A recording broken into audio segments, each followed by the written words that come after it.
There are a lot of crazy people out there, and among them was Walt Disney. What is the movie Frozen and the Frozen franchise trying to distract us from? Follow me down the rabbit hole to find out.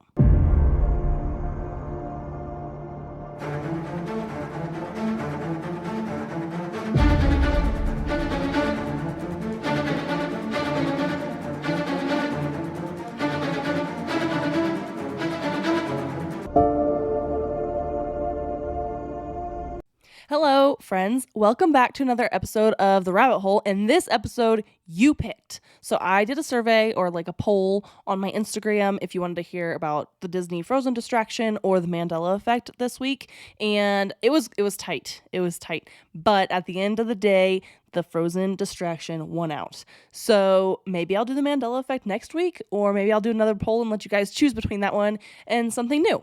But I wanted to give you this information because this is what you asked for. So before we get into all the details, all the things, the very first thing I did with this episode was Google Disney Frozen, because that's where this whole thing starts. So just looking on the first page of Google, after I put Disney Frozen, that's it. The very first thing that pops up is Frozen official Disney site, frozen.disney.com, right? And then you have some YouTube videos of Frozen, like different sing-along versions, the official trailer, stuff like that. Then you have the Wikipedia page for Frozen 2013 film. Then you have the Disney Frozen, the Broadway musical homepage, so frozenthemusical.com. Then Amazon popped up, Of course, Amazon has to get in there with buy something from us, all this Frozen merchandise, gifts and gadgets and dolls and toys and things. Then you have biography.com. Is Walt Disney's body frozen? And then it goes on to Disney Frozen Instagram page. And then you get how Frozen Walt Disney became the internet's favorite myth. IMBD is next. And that's it. Then you can go to the next page. So yeah, that's what happens when you Google Frozen.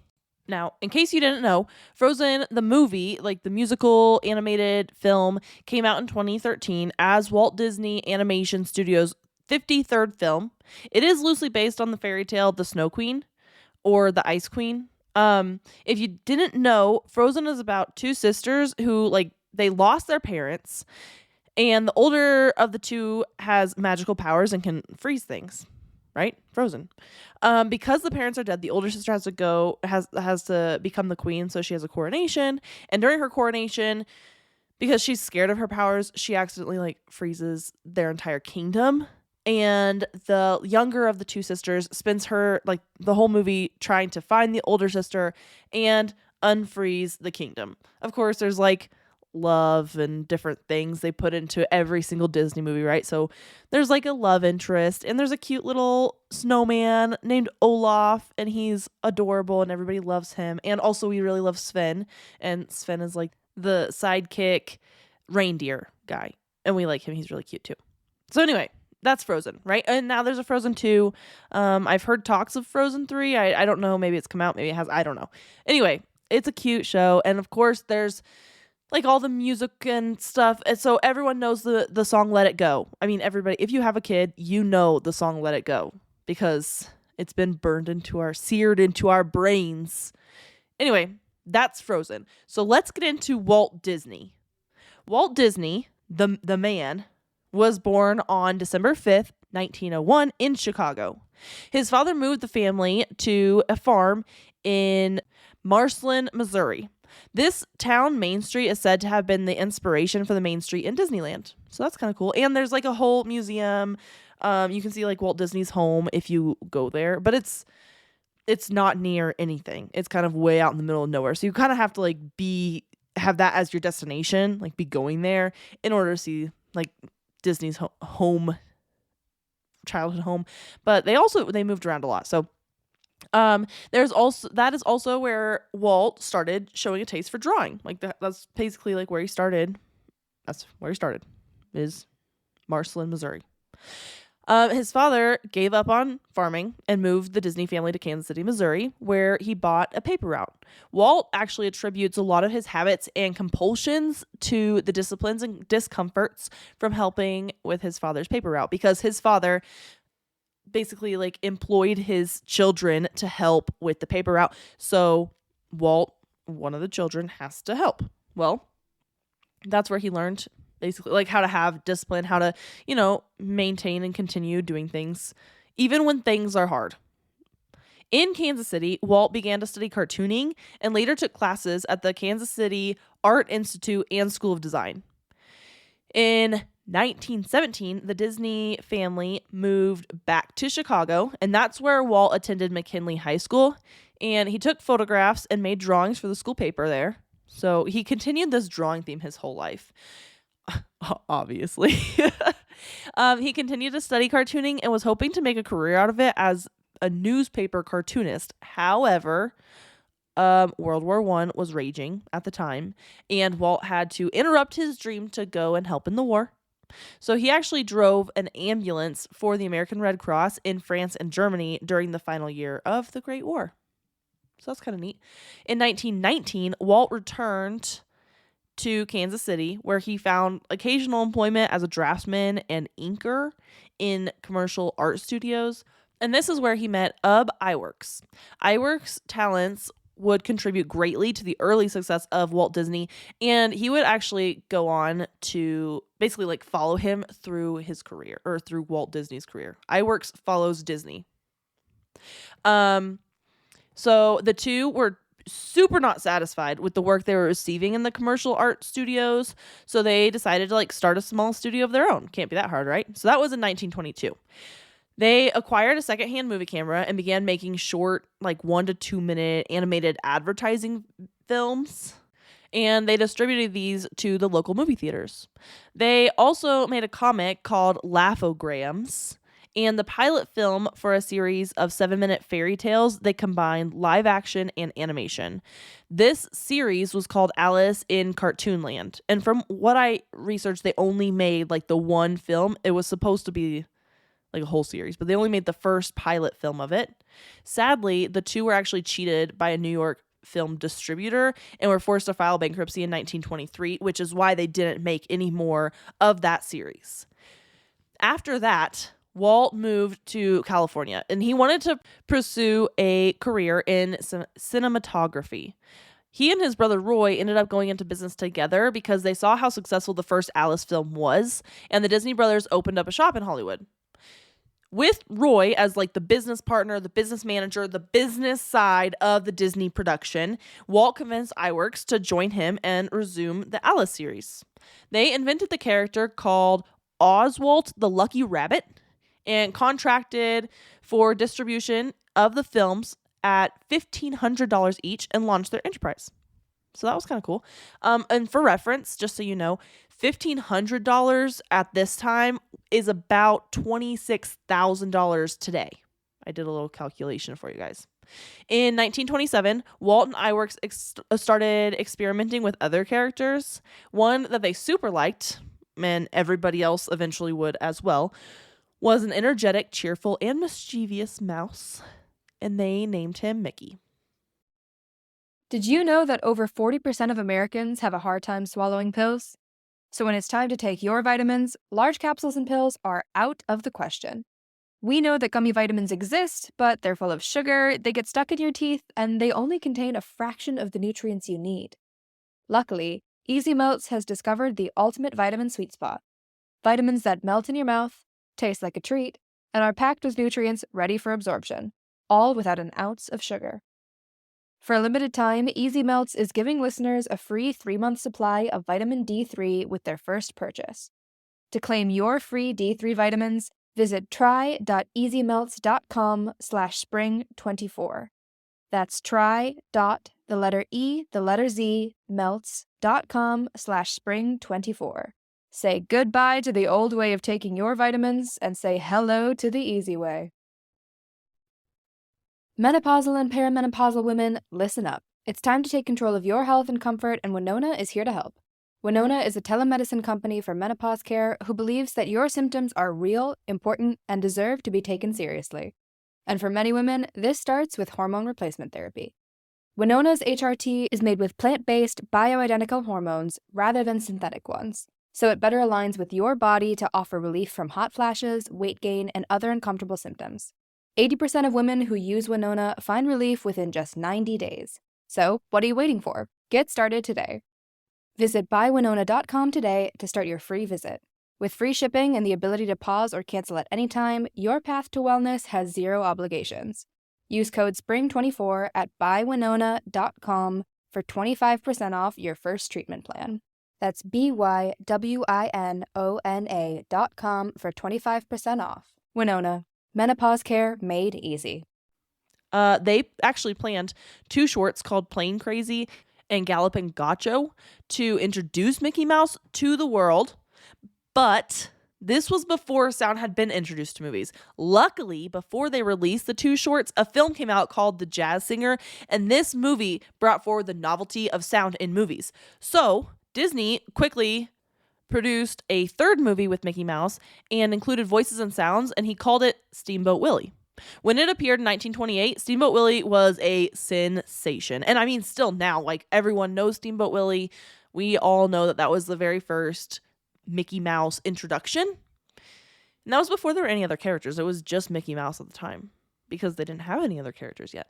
Well, Disney made another film, and all these films, they're all very, very short. They're short films. Made another film the following year called The Skeleton Dance, which was part of a series, Silly Symphonies.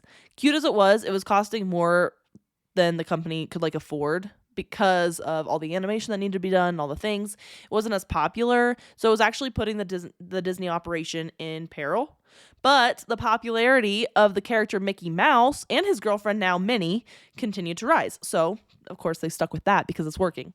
People loved the idea of fantasy creatures having voices and personality traits of humans. So they really thought that Mickey Mouse was cute. And skeletons are cute too, but this is a mouse that talks and has character traits like us. So that's cooler, I guess, in the 1920s. And the popularity led to the development of other characters such as Donald Duck and the dogs Pluto and Goofy. Fun fact, Walt Disney was the voice of Mickey until 1947. I didn't know that. So I thought I'd add it in there for you guys because maybe you did, but maybe you didn't. In 1933, during the Great Depression, Disney produced the Three Little Pigs short. This short took the country by storm because it resonated so well because the trials that the country was going through at the time, it was like a tale of adversity because it was taken from this little fairy tale story about the 3 little pigs, the one that they build their houses and then the big bad wolf comes to knock it down. So this was a different take on the same story, and America loved it, especially during the Great Depression when they're going through all the things that all these families, everybody went through. It was during the Depression that Disney's business started to really pick up and be recognized all over the world. And despite the Depression, Disney began to actually make money during this time. So there weren't a lot of people that made money during the Great Depression, but Disney and the Disney Corporation was definitely one of them. This is when Disney started gathering a staff, and the staff were all headed by Iwerks. Like I said, he will follow Disney. In 1932, color was introduced to the Silly Symphonies film Flowers and Trees, and this film actually won an Academy Award. So that's kind of neat. Actually, in 1932, the Best Short Subject Cartoon category was introduced at the awards, and Walt was nominated twice for Mickey's Orphans and Flowers and Trees. In honor of the new category being added, the Academy actually asked Walt to create a special short for the banquet, and Walt and his team responded with Parade of the Award Nominees. And that short depicts caricatures of the nominees being led in a parade by Mickey Mouse. And that was the first time that Mickey Mouse was ever animated in color. However, color was the key to their success that night because Flowers and Trees, first time ever any of their things had been in color, was nominated and won that Academy Award. Disney continued to put out more films. such as The Grasshopper and the Ants in 1934 and The Tortoise and the Hare in 1935. Roy, being the business partner that he was, or the business manager rather, continued to find money-making opportunities with the Mickey Mouse franchise, to include merchandise, and he put out like watches and dolls and like clothing with the characters on them. Up until this point, all the pictures that Disney released were shorts. He always wanted to do a full-length movie, but he just hadn't done one yet. In 1934, he began work on the fairy tale classic Snow White and the Seven Dwarfs, and that actually ended up coming out in 1937. It was quite the undertaking, and Disney was he was prepared for it. If anybody was prepared for it, it was him, because of how many animators he had on staff at that point, and he actively oversaw and was engaged with every stage, every phase of the movie making process. He functioned mostly as a coordinator and final decision maker on this project rather than a designer and artist as he had been before. Snow White was a hit. It was this movie that proved animation's effectiveness as a vehicle for like feature length stories. For reference, when you Google, quote, most popular movies in 1937, because that's exactly what I put into Google, Snow White and the Seven Dwarfs is number one. And I mean, honestly, it's still watched today. On that list, I didn't recognize any of the other movies besides A Star is Born. And honestly, I only recognized it because they just remade the movie recently and I watched it. But I'm sure they're all good movies, but Snow White and the Seven Dwarfs is still watched by many to this day. We always show our kids Disney movies, and these they don't go out of style. They're great movies. Disney created or continued to make shorts as well as full-length films. So he created a very unusual film that had colors and patterns and cartoon figures and different things, along with like music from famous composers. And this movie came out in 1940, and it was called Fantasia. And people loved it. It was so different and weird and strange, and everyone loved it. It was before its time, honestly, Fantasia was, because, again, still great movie today. Pinocchio came out in 1940. Dumbo came out in 1941. Bambi came out in 1942.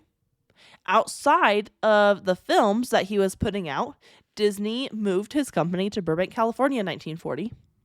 However, we're going to have like kind of a pause here in movies, right? Because Bambi came out in 1942. But in 1941, there was a strike at Disney, and many of the top animators quit. And this was a major, major setback for the company. And they wouldn't produce like another like feature film for years. Not a good one. They produced other things, but nothing to the quality of like Pinocchio, Dumbo, Bambi, Fantasia, Snow White, nothing like that. Nothing of the early 40s. So it took them a little bit to kind of recoup from this. They did still make films during this time. However, they just aren't as well known. And these films were also a cross between like live action and animated. And I think that's because a lot of their animators quit. So they didn't have as many hands to work on the animation. And live action might have been a little bit easier. So why not, kind of cross them? So these films were The Reluctant Dragon, 1941. Saludos Amigos, 1942. The Three Caballeros in 1945, Make Mine Music, 1946, Song of the South, 1946. During this time, Disney was established as a big business enterprise. They started a series called True Life Adventures, which was basically like Planet Earth before Planet Earth. So they would do like Seal Beach in California. They would take videos or like film that, and they would start releasing those. So it was supposed to be like what life is when you're not around, almost like Planet Earth.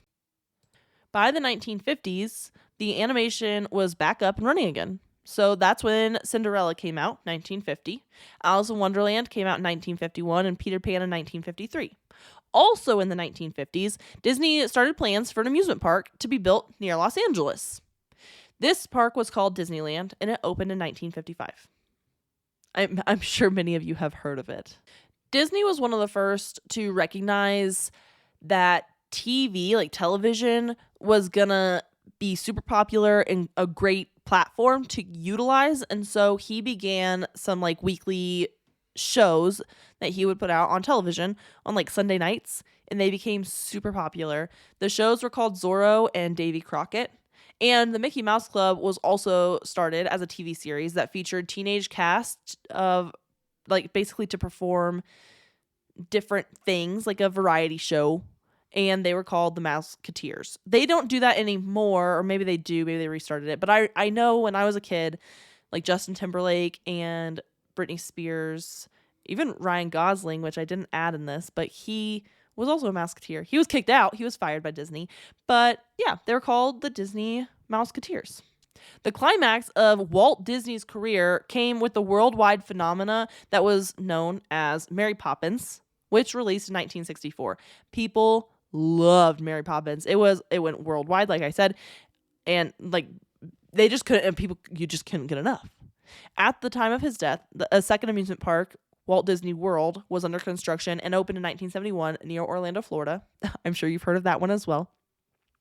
Walt Disney died on December 15th, 1966, at the age of 65 of lung cancer. Or maybe he didn't. I mean, I'm sure he's not around right now. But like, did he die of lung cancer? Because Disney was always enthralled with technology and the future. So for years, there have been rumors, right, that Disney was frozen at like right before his death, before he would have died.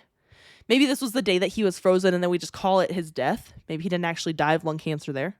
It is unclear whether it was like his whole body that was frozen or just his head. It goes back and forth. The rumors are crazy, right? Like, why would we just freeze his head? You need your whole body to live. And if he's going to come back in the future, I feel like a whole body would make more sense.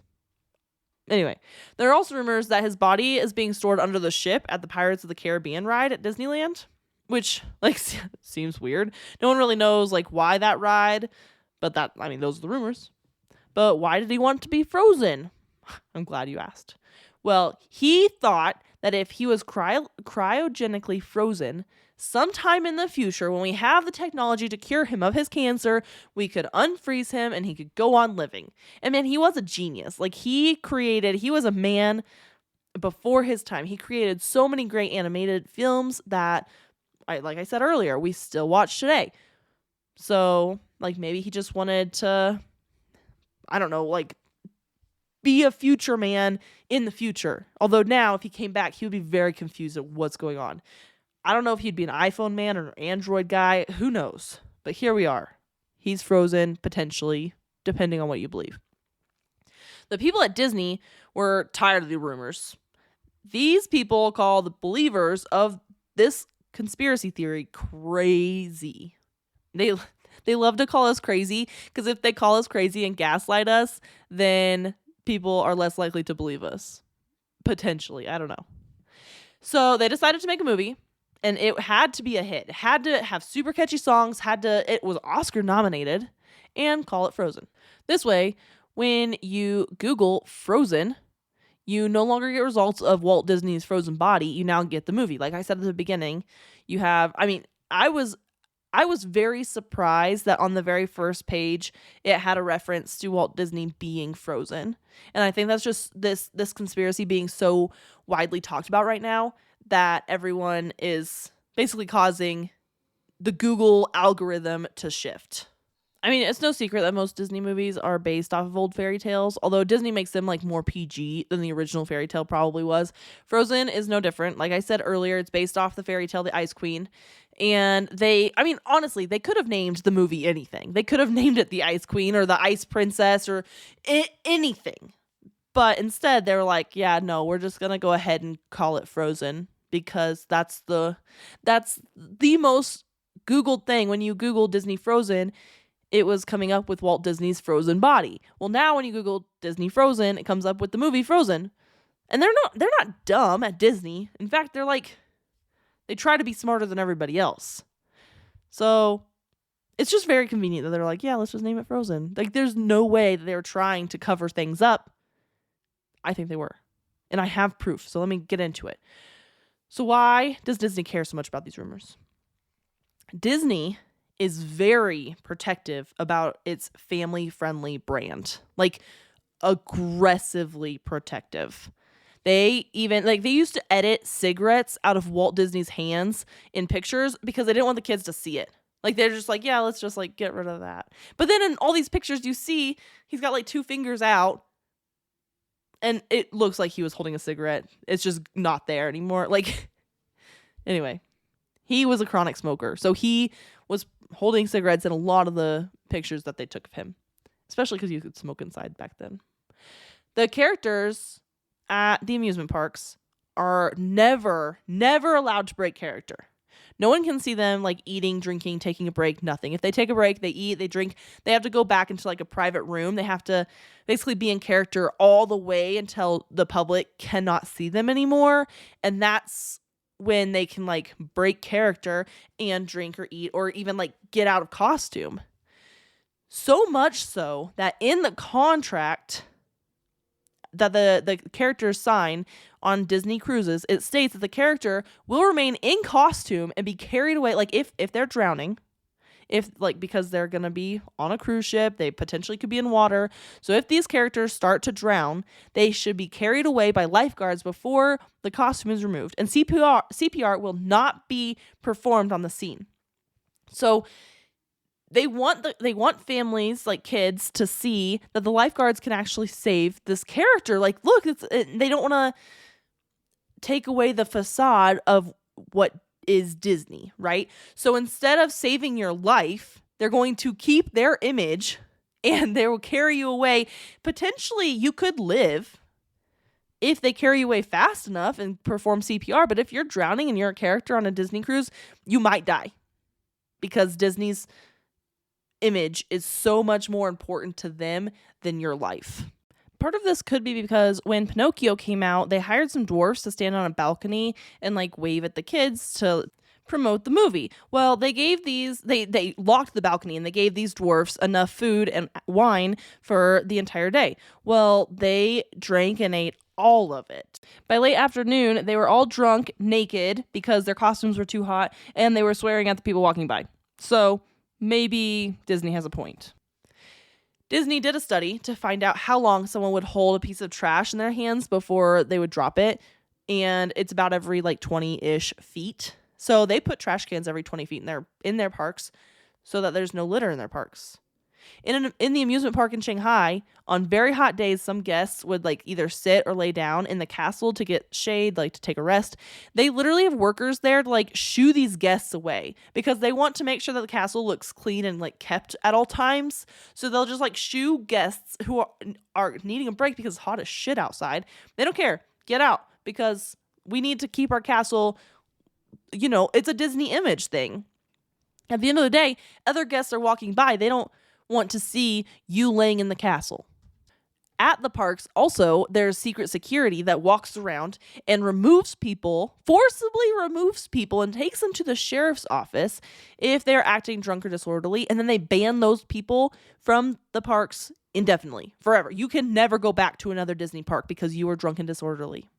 So don't do that if you visit Disney. Disney has been known to fire people that, quote, don't fit the image, right? Because it's all about their image. So stars that have been fired include Adrienne Bailon, and she was in Cheetah Girls, and her nudes were leaked online. So I don't know whether or not she was involved with the leaking of said nudes, but like, let's say she wasn't, because most of the time when they're leaked, they're not typically, besides the Kim Kardashian thing, they're not typically like leaked by the person who's like in the photos. It could be a scorned ex-lover. So if we're assuming that she did not leak her own nudes, that they were leaked by someone, Disney's firing her. So now she's got leaked nudes and she just got fired. So like, way to kick a girl while she's down. Terrence Howard was in the first Iron Man, and he was like the war machine. He was not in any of the other Iron Mans because of a pay dispute. He doesn't say exactly what, he alludes to it, but basically like when it came time to talk about Iron Man 2, he wasn't getting what he wanted, and the amount of money that was supposed to go to him basically went to somebody else. He didn't say exactly who, but he's alluding to like the actor who played Iron Man. This is what he is being alluded to. It's not me saying this. This is just what's on the internet. My sources are in my show notes. As always, go check it out yourself. Bella Thorne wore a bikini when she was 14. She was on a Disney show or a movie, Shake It Off. I don't know if it's a show or a movie. But she wore a bikini, not on the show, just like in her personal life, potentially at the beach or at a lake or at a pool, somewhere where bikinis are appropriate. And Disney like didn't fire her, but they came so close. And instead of just like not firing her, they just didn't renew her contract for the show after the season ended. They're like, we're not going to fire you, but we're just not going to have you back either. Gina Carano was a very recent fire, and this was kind of like an outrage thing because it was very politically fueled, but she was on The Mandalorian and she was fired after a controversial politically fueled tweet came out. Basically, she compared current day Republicans to the Jews in the Holocaust. And then people like freaked out and Disney was like, nope, you're out of here, lady. And a lot of people are like, well, she was fired because she's a Republican. I don't think that's what it is. I think that she was fired because of the Jew Holocaust part of that tweet. I don't know exactly. I'm not Disney. I wasn't there. That's what I'm assuming. And of course, you have Miley Cyrus.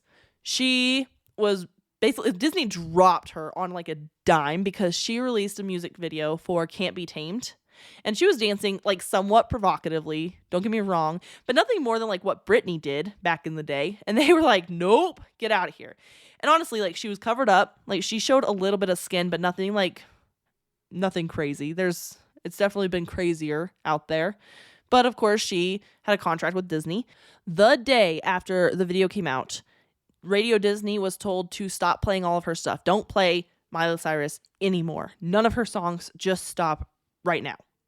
And a lot of people say like this was her she started to like explore her own sexuality, and this was her like kind of stepping out, and maybe she was going to leave Disney. I don't know, but Disney was like, nope, you're done. Get out of here. We're over it. So, and she had a very popular TV show on Disney Channel for a long time called Hannah Montana. Everyone remembers that. I mean, maybe not everyone, but a lot of people remember it. But the fact is that Disney will protect its image against anybody and anything at the cost of everyone. It doesn't matter who you are not good enough. You are not bigger than Disney, right? So if rumors spread too far and too wide, then people may not want to go and visit the park. Disney has a vested interest in protecting their image, so much so that they made an entire movie, called it Frozen, to like nix rumors. But here's the deal. Like, if you're trying so hard to nix these rumors, to like, just like, we don't want them anymore, get rid of them, is it because like the rumors, like they're just rumors, right? Like it's not a big deal. It's just like a bunch of people like spouting things. There's a bunch of conspiracies out there. I literally run a conspiracy theory podcast. I've got all kinds of conspiracies. I can go through them all day long. You don't see the government like trying to like steer us in a different direction. I mean, sometimes that's a lie. They literally do that every time. But like people aren't trying to cover up a conspiracy about a frozen guy. Like it's silly, right? Like, and how many people are actually going to believe that Walt Disney froze himself, but now you create this whole movie to kind of like distract us away, right? And mostly there wouldn't even be this many people interested in Walt Disney's frozen body if you hadn't created Frozen. So, or maybe Walt Disney actually is frozen and they're keeping him somewhere, waiting for him. Like they're trying to keep his secret and they're waiting for the perfect time to bring him back, like thaw him out, let him be a part of our society. And it's all just a distraction. Like let's talk about this Frozen thing, and then we're going to actually thaw out Disney over here while you're not looking. It's like a card trick, like a sleight of hand. I see what you're doing, Disney. I'm on to you. So anyway, guys, this is for you. I did this for you. I hope that you loved it. I'm not sure what I'm going to do next week, but I'll put another poll on Instagram. So watch out for that. And until then, my friends, of course, stay skeptical, because we can't even trust Disney anymore. Who can we trust? If we can't trust the people that raised us, who can we trust? I love you guys, and I'll see you all next week. Hey friends, The Rabbit Hole is an independent podcast with everything you hear done by me, Dani Mercy.